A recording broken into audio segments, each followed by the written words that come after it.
give you beautiful, warm love and attention to your next comic, Jonathan Anderson.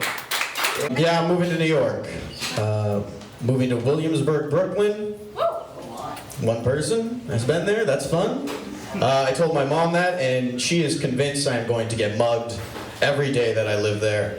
And Williamsburg, you know, is full of hipsters. So if I get mugged in Williamsburg, if I get mugged by a guy in a scarf, it's my fault. It's like giving away money, basically. My family is just full of worriers, though. They just like to worry all day, and then they want to make you worry so that they feel good. So like my aunt messaged me on Facebook the other day, like, hey, did you see the Mexican Navy ship crash into the Brooklyn Bridge? Be careful. I was like, okay, I guess I won't enlist in the Mexican Navy. I'll try not to travel by warship anytime soon.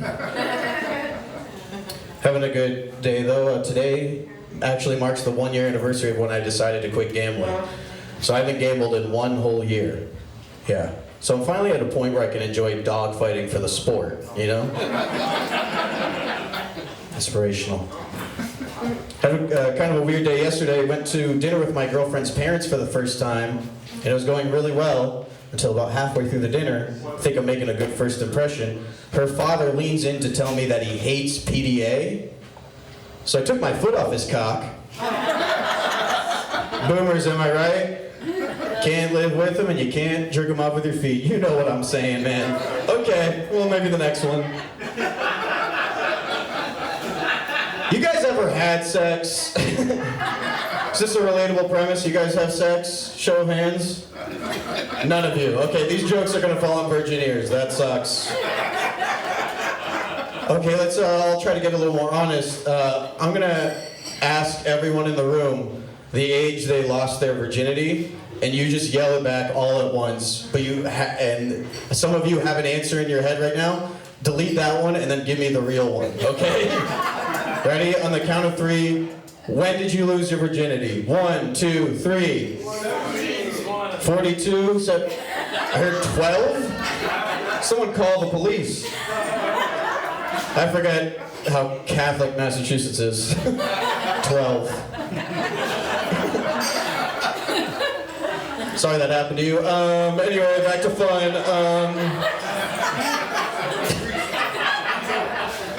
I told my girlfriend that I lost my virginity at 20 years old, and she said, "Aw, it's so cute that you decided to wait." I was like, it's cute that you think I had a say in the matter, okay?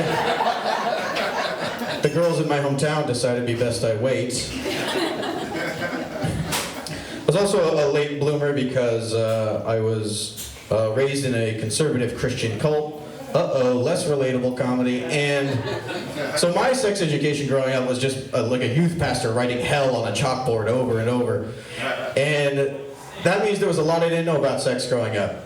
For example, I did not know that women needed to pee after sex. So I just thought every woman I slept with needed a minute to themselves afterwards. I'd be at the edge of bed like, yep, you go to the regret room. Okay. I'll be in the shame simulator, but thank you for coming. Well, not coming, but thank you for entering my parents' basement this evening.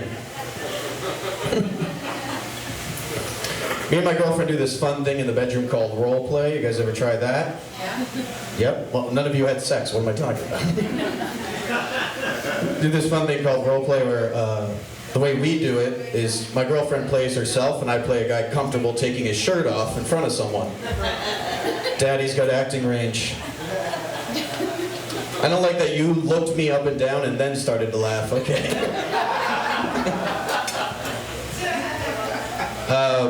It's tough talking about being self-conscious about your body as a guy. Talking about body shame, because like you talk about it with other guys and it just gets worse. Like I was telling my friend Travis, I was feeling self-conscious about how I looked, felt pretty uncomfortable in my own skin. I didn't think I wanted to go to the party later. And Travis goes, "Hey man, you're being way too hard on yourself. You can't help that you got bug eyes." I was like, I meant more so my torso, but I'll add that to the list. I was gonna wear a shirt to this pool party, guess I'll wear a mask too. Before I met my girlfriend, I did a lot of online dating, and I would get catfished all the time. You ever been catfished? Because like it sucks, right? Like you're expecting to meet up with a hot, young, petite blonde, but who shows up, right? Chris Hansen. So annoying, so relatable to the other guys here. Am I right, man? All right. Third time's the charm.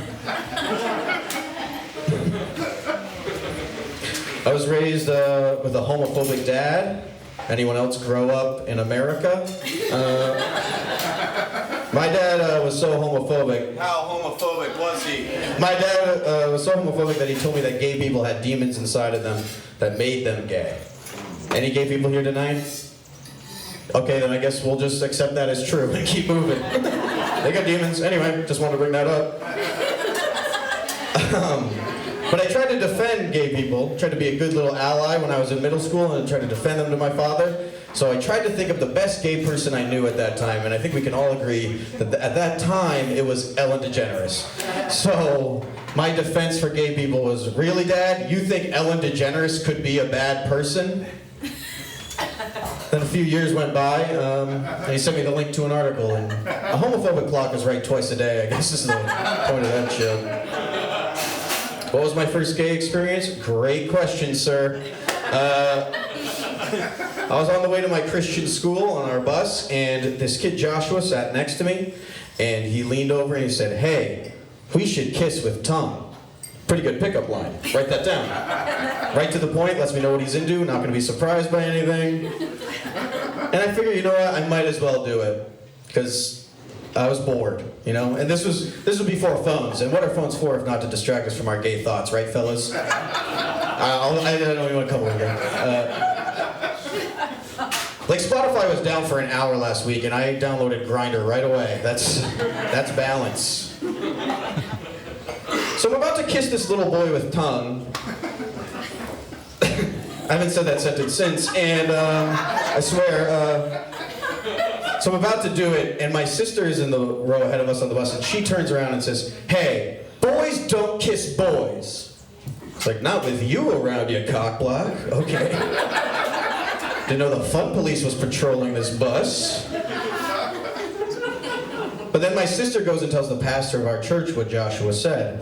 So they have a ceremony to pray the gay away for Joshua. Yeah, I also wish this wasn't a true story. And so the way they pray the gay away is they pour holy oil on his face.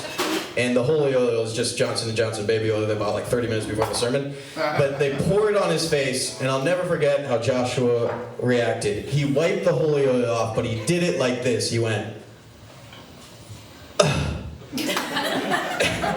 I was like, I don't think it went away. It's giving demons, you know? I appreciate you guys letting me overshare like this. Oversharing is really the only way I know how to share, you know? I always give a little bit more than is necessary. Like, I was late for work last week, and instead of just saying to my coworkers, "Hey, sorry, the orange line was running late. I'm sorry, I'm running behind, but I'm here now." What I said to my coworkers and the people that employ me was, "Hey, sorry I'm late. I got so high last night that I pissed the bed." You guys have never done that? I'm alone in this world. Okay. I'm weird.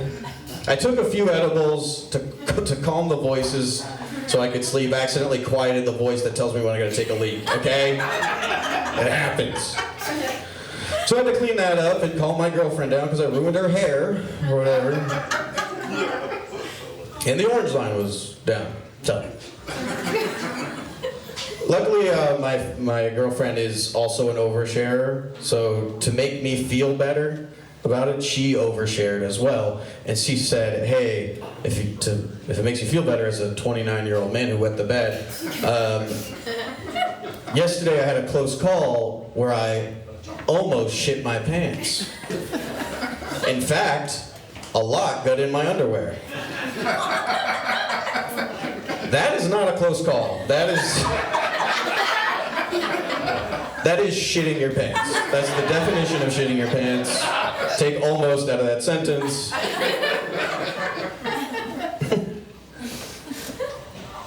How am I doing on time, Misha?